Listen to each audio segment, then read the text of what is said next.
very welcome to come. It is the first of the 2025 HCI webinar series. My name is Oonagh Gilvarry. I'm the Chief Research Officer in HCI, and today we're going to be spending a little bit of time reviewing the impact of the upcoming regulation SI1 of 2025, and we're going to be looking at that impact on your aged care services, primarily looking at the differences between the original legislation SI 415 and then with the amendments, what it's going to mean to your processes and specifically your policies and procedures. So thank you, as I said, for taking the time to join us today. Just a little refresher about HCI and who we are. We help providers of health and social care make intelligence-driven decisions to attain, manage and improve quality, safety and regulatory compliance. And we do this through streamlining, improving and transforming internal processes with a focus on ensuring safe, quality care for your residents. We're well over 20 years in business now, and we have in addition of 30 staff, which have experience across a range of health and social care disciplines. Just before we get into it, regulatory changes, as we know, and they come in drips and drabs with changes to guidance also, but they're obviously going to have an impact on your policies and procedures and hence into your processes. I just wanted to flag up that HCI have a knowledge library, and that has in excess of 70 policies and procedures that incorporate all of those regulatory requirements, guidance, and best practice. And we will spend a little bit of time later on. My colleague Louis Coyne is going to join us, and he's going to show us how this information can be accessed through a new digital solution that we have called Cloda. And that solution can help to communicate the changes to your processes and your policies and procedures to your staff immediately for implementation on the floor. So Louis will join us in a little while as we move down through the webinar. Just before we get into the bones of it, it's important that we relay a caveat in relation to the information that I'm going to provide today. The webinar is based solely on a review of the changes to the legislation. We are still awaiting any guidance release from HICWA, which would direct, I suppose, a more detailed implementation of the changes. Every morning we log in, we check throughout the day to see when that guidance will be released, because it will have a direct impact on your judgment support framework and your monitoring guidance. So we are keeping an eye on that on a daily basis. How we got to the this new amendment, I suppose there's been some changes along the way. We are all aware of the SI 415 of 2013, that being our principal regulations, but there's been a number of incremental changes to that legislation over the last period of time. So back for 2016, there was that changes in relation to Schedule 6 that related to all of the premises requirements. Then we had a definition change under 428, changed the definition of what a designated centre actually was. A more substantial update then came under 628, and that was the update of Regulation 34, which related to complaints. Now, there was a significant impact to the requirements that HICWA expected to see in relation to complaint management in that regard. And now we have this new one, SI1 of 2025, and the direction, I suppose, came from as a response to the COVID-19 expert panel report and some other HICWA reports. I mean, HICWA had identified a number of weaknesses that they felt the legislation needed some more robust development. So in that regard, that's where the amendment has arisen from. As I said, these regulations are going to come into operation on the 31st of March.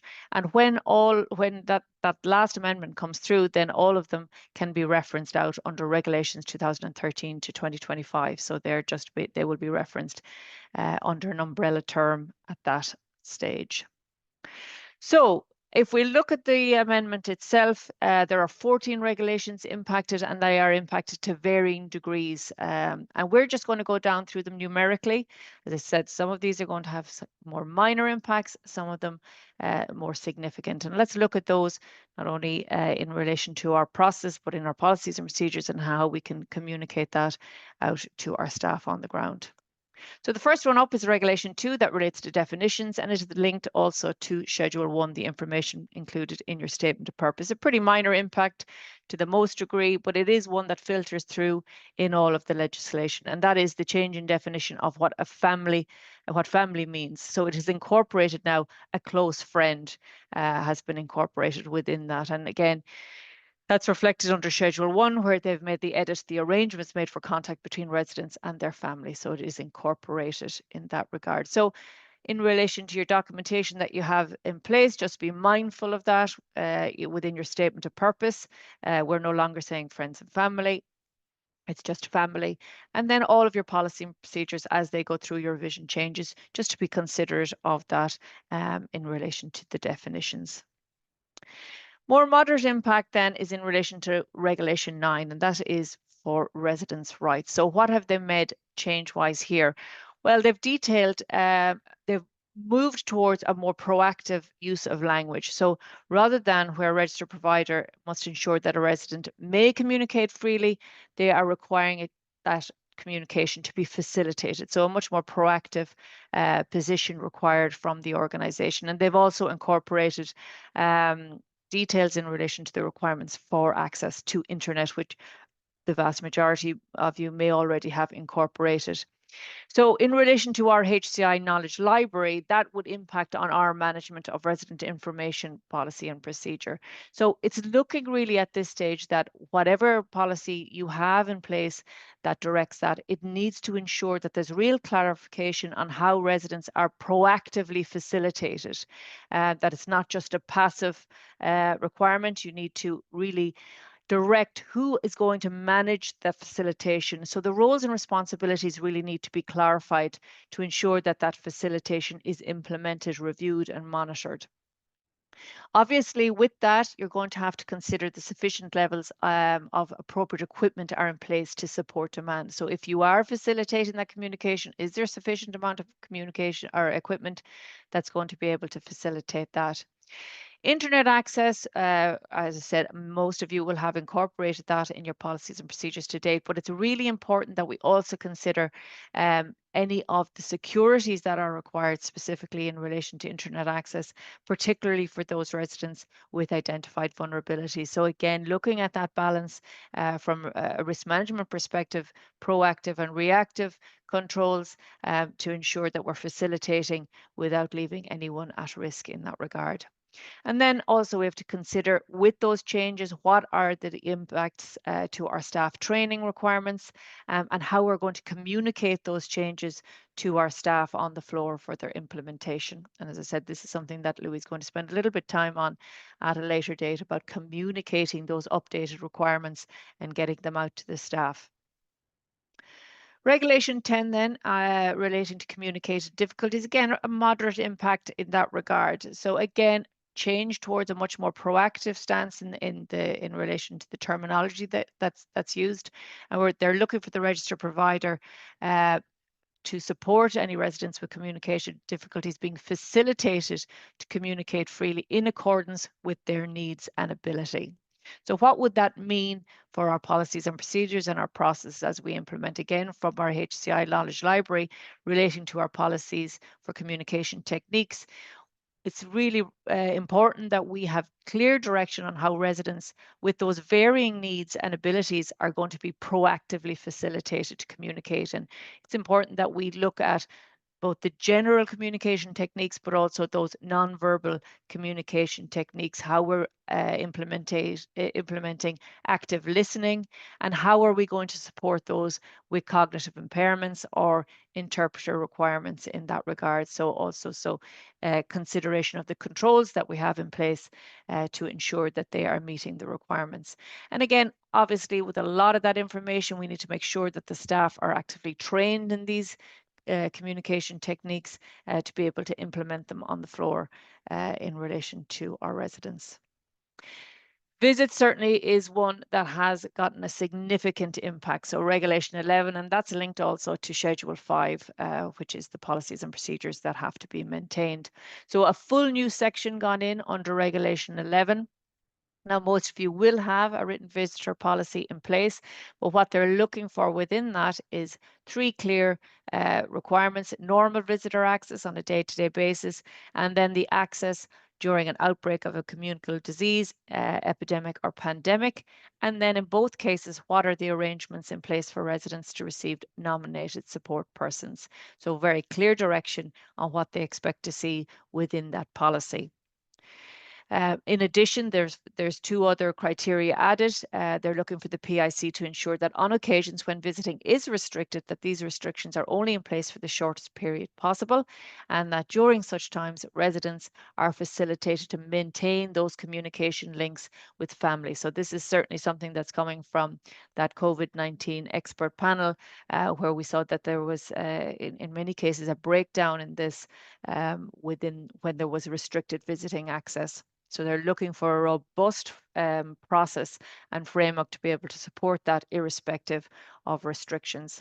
And also the final criteria added, looking for residents to be supported to receive visits from nominated support persons during an outbreak of a communicable disease, subject to any guidance published by an appropriate national authority in relation to IPC and outbreak management. Now, this is the first time of two that they reference out to appropriate national authorities. And I'm going to spend a little bit more time talking about those under Regulation 27 for IPC, but they are definitely starting to lean in to other organizations and being able to utilize them to ensure that the most up-to-date requirements are being reflected within organizations. So it will be very clear that the responsibility is now on the PIC within the service to make sure that there's continual maintenance and update of any visitation or IPC requirements in line with that national guidance. And that is a significant task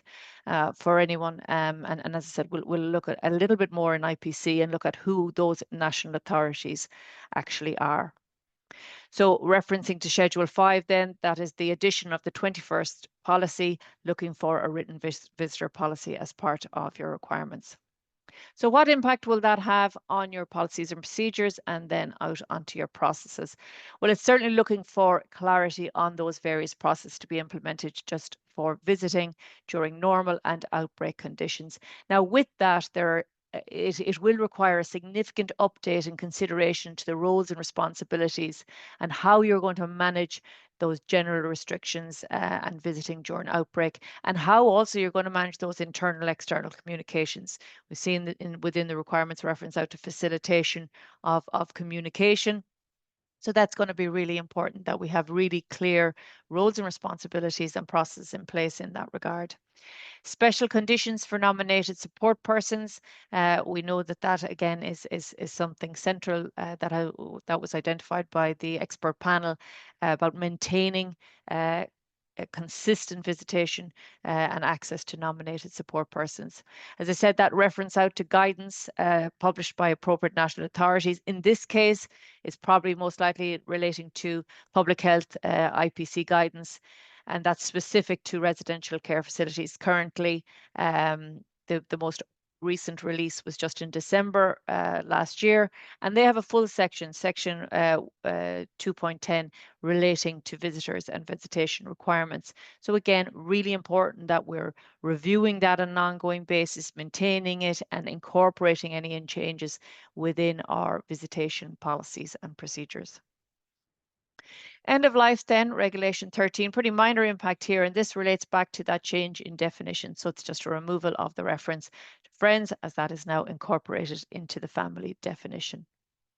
Now, Regulation 14, persons in charge, certainly a significant impact here in this regard. So the register provider shall ensure that the designated centre has not only a person in charge, but a person who is able to deputise in the absence of person in charge. And we've seen that deputisation is certainly post-COVID a significant consideration for HICWA across the board. Pre-COVID, you may have one or two individuals who are carrying the vast majority of the responsibilities as directed by the legislation. And unfortunately, if those individuals were unable to attend work, we saw there was a real failure within the governance model where it fell through the cracks, where there were no individuals who were able to stand up and support within those roles if those individuals were not available. So deputisation is clearly detailed here within Regulation 14, but we'll see it again within the governance requirement, looking for deputisation not only for the PIC, but also across the management roles. In section 4 under regulation 14, the person in charge may be a person in charge. It is now up to 2 designated centres. So they have put a cap on the number of designated centres that can be managed by a single PIC. So that is a change in that regard. Now, in relation to the experience and skills and criteria that must be carried by a PIC, the update in this case, a person who is employed to be a PIC shall have within 3 years of the 31st of March, not less than 3 years experience in a nurse management role in the health and social care area, and one of the following: a post-registration management certificate in health or related field at a minimum of level 8 under the national framework qualifications, or a nursing postgraduate qualification at a minimum of level 9 on the National Qualification Framework, which includes a management or leadership module. So they've clearly defined what they expect to see within 3 years of the 31st of March 2025. Now they have detailed, however, that this shall not apply to a PIC who is named on the register maintained by the Chief Inspector or availing of statutory leave from the position on the 31st of March 2025. So it's very much a projection for those new individuals that will be coming up and training and preparing themselves for a role as PIC. Also, again, they've detailed for those designates. So in the absence of the PIC, the person who will deputise for the PIC shall be a registered nurse working in the designated centre with not less than 3 years experience of nursing older persons within the previous 6 years. So again, very clear requirements in relation to that deputisation role and ensuring that it's going to be sufficiently robust to support the governance model should the PIC be absent. So how is this going to impact then on our policies and procedures? So certainly within our knowledge library, the staffing requirements policy and procedure required a significant update in this regard. So we want real clarification on the deputisation arrangements and giving real direction also on those, providing them within the organogram and making sure that we define how are they going to be maintained. We want to clearly detail what the PIC experience requirements are, both pre and post 31st of March 2025 as they apply, and those specific considerations also for any individual relating to deputising for PICs.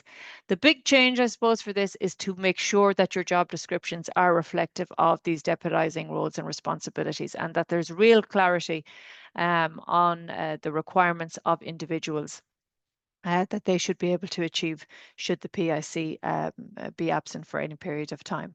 So that's certainly a consideration in that regard. Regulation 20 then, information for residents, a pretty moderate impact, I suppose, in this regard, and probably one again that you've addressed, but this is where it's looking for the residents' guide to clearly detail how access to any inspection reports on the centre are, how they can be accessed and the direction in that regard. So important that your residents' guide is reflective of that and gives clear guidance on how they can access your most up-to-date HIQA inspection report. Governance and management. Okay, well, we expected this. It was always going to have a significant impact coming in from the COVID-19 expert panel. So what are we looking at here? Well, we're back to the reference to the deputising arrangements. So we've seen that it's clearly a requirement for our PIC, and now it has detailed that it is a requirement. There are deputising arrangements for all of the key management roles, that they are in place and that all are aware of their roles and responsibilities in that regard.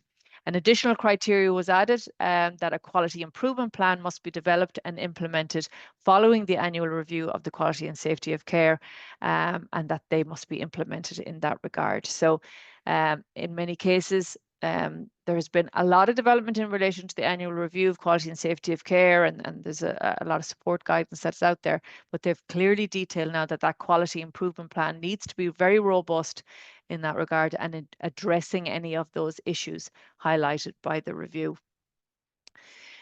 They've also added a criteria here under governance, the Regulation 23, is that the registered provider shall ensure that effective arrangements are in place to facilitate staff to raise concerns about the quality and safety of the care and support provided to residents. So obviously, what they're doing here is incorporating that protected disclosure is brought in now under the legislation. We'll just have a look at what is required for that. So a number of policies and procedures and directly your processes being impacted.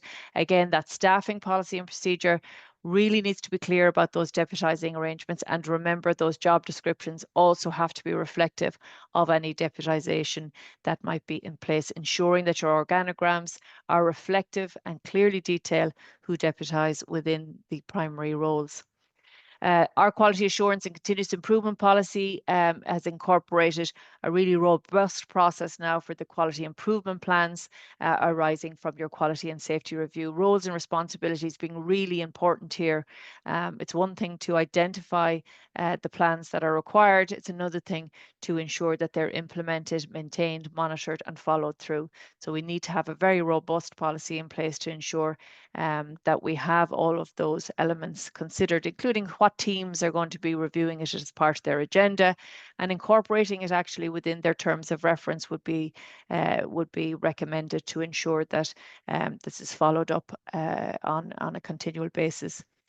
A protected disclosure policy and procedure. This is it's a very significant policy that we need to have in place. There's a lot of requirements related to it. That Protected Disclosure Act, which was amended in 22, has clear requirements in relation to what are the internal and external channels that must be available for staff to raise concerns about care within the service. So it's really important that we have appropriate detail in that regard about how they raise the concerns in relation to any of the care and support being provided. So that really needs to be quite a robust policy in that regard. Regulation 25 then, temporary absence of or discharge of residents. Again, this just relates to that change in definition under Regulation 2. So nothing too complicated there. Now, Regulation 26, risk management, a significant impact again, and hardly a surprising one. So under Regulation 26, it requires that the registered provider ensure that the policy includes the measures and actions in place to control the following specified risks. And it has detailed here infectious diseases. So we have seen the abuse, violence and self-harm. So this is where HICWA are looking for pretty comprehensive detail on what are the measures and actions and controls that are in place by the service to manage what they identify as high risks. So infectious diseases being identified as a new addition on that listing. Also, there's some changes under risk management, and this relates more to serious incident reviews and incident management. So they've made some changes in relation to the terminology, pulling out two separate criteria now, looking for a process for the implementation of actions and recommendations arising from incidents and investigations, and also a process for audit, review and learning from events. So giving them standalone criteria and requiring that our processes are sufficiently robust to be able to drive these two criteria through the system. So what will be the impact? Certainly our policy and procedure for risk management is going to need a significant update to incorporate all of those controls that we have in place as a service on an ongoing basis to manage infectious diseases. And then that incident management policy and procedure, looking to update it to reflect the terminology and the focus that is now detailed under SI1 of 2025. We need clear definition of those separate processes required for incident management and serious incident reviews, and also in relation to how learnings and audit is managed in that regard. So those roles and responsibilities, who's going to be responsible for the implementation of each of these, and then how are we going to incorporate staff, address the staff training and the communication requirements on the floor for our staff. So 27, infection control.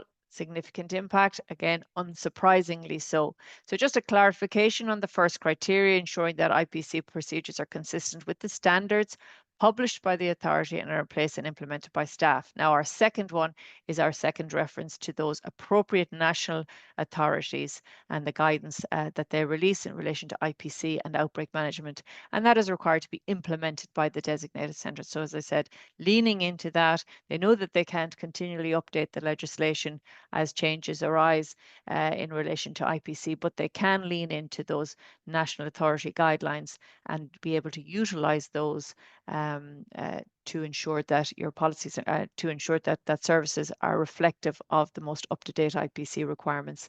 And they also require that staff receive suitable training on IPC, which obviously is critical to the element, and ensuring then again that your staff are aware of how to implement these ever-changing IPC requirements. And for some, for ourselves who are continually reviewing the national guidance, it is a continual and ongoing process. And just as an example of that, when they talk about guidance from appropriate national authorities, you're talking about, and this is just a smaller list, those HPSC guidelines that are specific to residential care facilities, but they also have guidelines relating to notifying infectious diseases. You've then the HSE and AMARAC ones. They're the IPC recommendations for use of PPE. You have the NIAC immunisation guidelines for Ireland. So there is a significant batch of national authorities. Now, with the release of the guidelines and supports that HICWA will probably release in the near future, they may give us more detailed guidance in relation to the sites that we need to keep an eye on. But certainly, these would be just a few to mention. So that is a really it requires a really tenacious attitude to make sure that your IPC are reflective of those ever-changing requirements. And obviously, again, staff training. How are we going to manage the training of staff on these continual updates, and how are we going to make sure that they're communicated to staff on the floor on an ongoing basis? As I said, Louis will talk about one of the digital solutions we have in place for that. 31 then is notification of incidents, and that is linked to Schedule 4 records to be retained within the centre. So in relation to that, where an incident, so this is in relation to critical incidents that are listed within Schedule 4, the person in charge shall give the Chief Inspector notice in writing of an incident within 2 working days of its occurrence. Now, we know the Patient Safety Notifiable Incidents and Open Disclosure Act was recently released, but the timelines for that are much broader. We're talking about as soon as practical, and in any event, not later than 7 days. So that one is significantly wider, but we can see here from this change that HICWA are narrowing the band from 3 to 2 days. And it is also detailed that reports that are required must be in accordance with the guidance to be produced by the Chief Inspector, so that we await for that guidance currently. Linking to Schedule 4 then, again, the Chief Inspector shall be notified of the following events within 2 days, and they've made some changes to the reference of the event types. So we can see under reference C there, any loss of power, heating, or water or event where an unplanned evacuation of the centre took place and where residents could not immediately return to the designated centre. Some changes under any serious injury to a resident that requires hospital admission or resulted in death, change there. And any incident of alleged or confirmed abuse, so they have removed reference to suspected. And any occasion where the registered provider becomes aware that the person in charge is subject of a review. Again, a change from a member of staff. Under the quarterly interval references, they have made some change here. Also, any occasion when restrictive practice was used, removing reference to restraint, including the type of restrictive practice and the number of residents affected. So some impact there in relation to your restrictive practice log.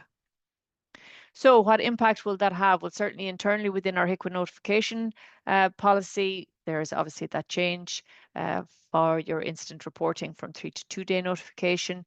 There's going to be updates in relation to the reporting criteria, as I listed, some changes in relation to what must be reported. And then they're looking for changes to reporting requirements. As I said, the guidance is pending in that regard. Important again that we have a process in place to communicate those changes to staff throughout the organisation. 32 then is notification of an absence. Again, a significant impact in this regard, where they have detailed that the PIC, if they're proposed to be absent from the designated centre for a continuous period of now 42 days or more, they shall give notice to the Chief Inspector. So an extension of that from the original 28 days. And again, for your notifications policy, you need to make sure that that has been updated and the timeline notifications have been changed. 33, notification of procedures and arrangements for periods when the PIC is absent. A change here where the registered provider gives notice of an absence. Such notice shall include details again of those deputising arrangements that will be in place for the management of the designated centre during that absence up to a 6-month period of time. And then in addition, where there is an expectation that the PIC named on the register will return to the post, the registered provider may apply to the Chief Inspector for an extension of this arrangement for a further period not to exceed 6 months. So some new criteria detailed in that regard. Again, it details the notice or communications, again, must detail the deputising arrangements that are in place, and that includes the name, contact details, and qualifications of that deputising person for the PIC. Again, so our internal HECWA notifications policy within the Knowledge Library is reflective of those requirement changes and deputising arrangements and timelines. So in total, just within our own HCI Knowledge Library, there are pretty significant impacts across a variety of policies and procedures, in excess of 10 policies and procedures. So with those changes, it's one thing to incorporate the changes within your policies and procedures. The next element, I suppose, is to roll them out and implement them within your service and ensure that their staff, that your staff have been fully communicated on those changes and that they have access to the most current information throughout their policies and procedures. So from that, I'm going to now link in with my colleague Louis Coyne, and he's going to give us a little demo about our new digital solution called Clodagh. And I think he'll have some very interesting information that he can display to us and give us a little peep into what it means going forward. Louis. Thanks very much, Oonagh. Let me know if you can see my screen. Yep, that looks good. So thanks very much, Oonagh. Very comprehensive review of the updates that are available now. What I'm going to talk about is our knowledge platform, which is the library. So I'm logged into our nursing home demo account here at the minute, and this is fully loaded with all of those updates in the policies, procedures and guidelines, including all the Schedule 5s there as well. So as you can see, I've got all of my documents in this channel, but we've broken it out into a number of different tiles, focusing on different areas of the standards and policies and procedures. So we can work with you and break these down depending on how you want to see them. So the first thing I want to look at is my documents. So if I go into the documents, you can see I've got a full list of all of my documents, again, with our reference number. And if I hover over it, we can see when it was updated, who updated it, who the owner is, and what the regulations that it relates to are. So firstly, the most important thing about Knowledge Library is getting that information out to your staff. So that accessibility of the information at the point of care delivery. So I'm looking at it here on a web browser, but it's also available on a mobile device, and it shrinks down to that. So all the functionality that I have here is equally available on a mobile, so at the point of care delivery. So as you can see, I've got a number of documents that I need to acknowledge. So these are those that have an update. So if I click on the first one here, Management of Admission, Assessments and Care Initiation, when I click on the document, you can see you've got all the relevant information, the author, the review date, what the revision number is, the reference and so on. And this will be updated with your logos if you choose to work with us and put that information in here. So I can read the whole document. And if I go to acknowledge it now, it's forcing me that I have to take a quiz. So it's not just that somebody is saying, yeah, I've read it and I acknowledge it. We're actually instigating that they have to review the document and understand the content within that.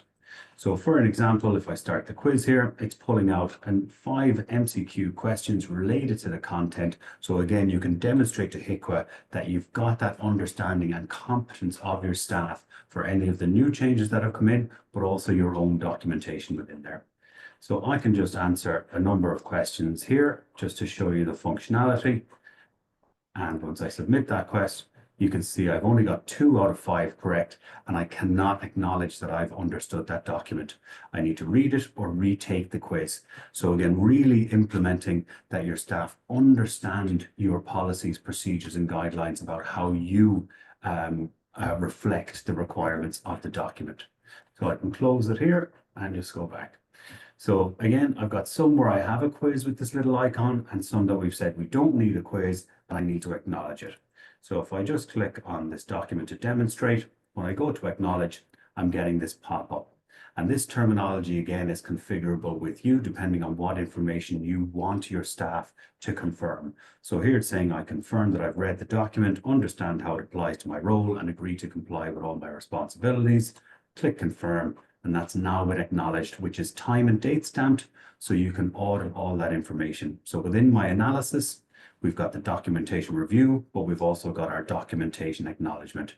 So within my demo environment here, I've got a number of acknowledgements that are outstanding due to that update in all those policies that we've pushed out to these users in this demo environment. So we've got a full approval within our documentation management. So again, who has responsibility for updating that information? Is it the PIC? Is it your quality manager and so on? So you get that full audit trail through that. The next step, as we talked about, is the significant workload that goes into updating all of your policies and procedures, training your staff, but also then communicating it out to all of your staff members. So when there's an update, they'll get an email saying, there's been an update to this policy, please go into the library and acknowledge that you have done it. So once all that's done, really it's then about accessibility of your policies and procedures at the point of care delivery. And this is where we've got our digital assistant, Clodagh. So again, if I just put in a question here, which is, how do I implement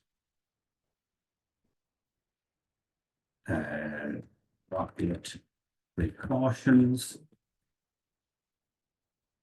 Clodagh is going to interrogate your documentation just in this environment. It's not going outside and searching the internet. It's following your policies and procedures. And we can see that we've got a number of different steps from the document that's just been updated, which is infection prevention and control. I can then say to Clodagh, tell me more about point 5. And it's now going to give that information back out. So really influencing your staff to get that information at the point of care delivery and getting a response within 4 seconds. So they're not finding the manual copy, they're not reading through a 36-page document to find that one point they're looking for. Clodagh's pulling that information out for them and presenting it front and center with the reference here as well, so I can easily open that document. So again, really enhancing that accessibility and making it easier for your staff to get that information when they need it, where they need it at the right time. The final thing I want to talk to you about today is that Clodagh is multilingual. So we know from the most recent information, we've got about 45% of staff in nursing homes and social care, English is not their native language. So I've just got a Google Translate here for English to Polish, where I'm asking, how can I make a protected disclosure?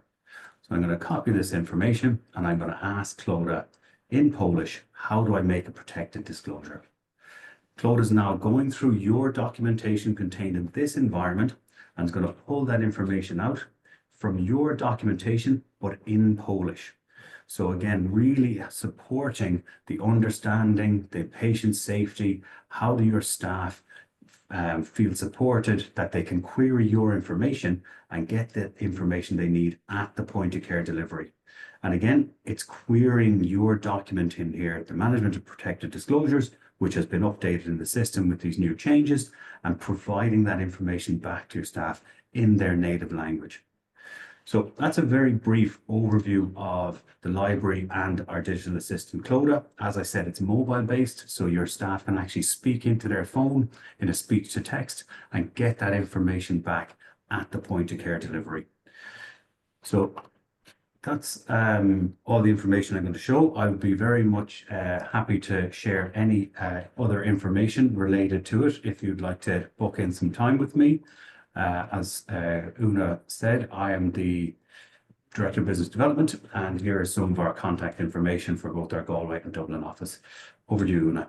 Yeah, thank you very much, Louis. That's certainly something that is food for thought, and really, I think a useful and incredibly useful tool to be able to get that information out to your staff in even in a handheld device. It's just it's incredibly useful to be able to drill down. I mean, there's a lot of excellent policies and procedures and content, but certainly when you're on the floor, you want access to be able to answer specific questions very quickly, and Clodagh certainly does that.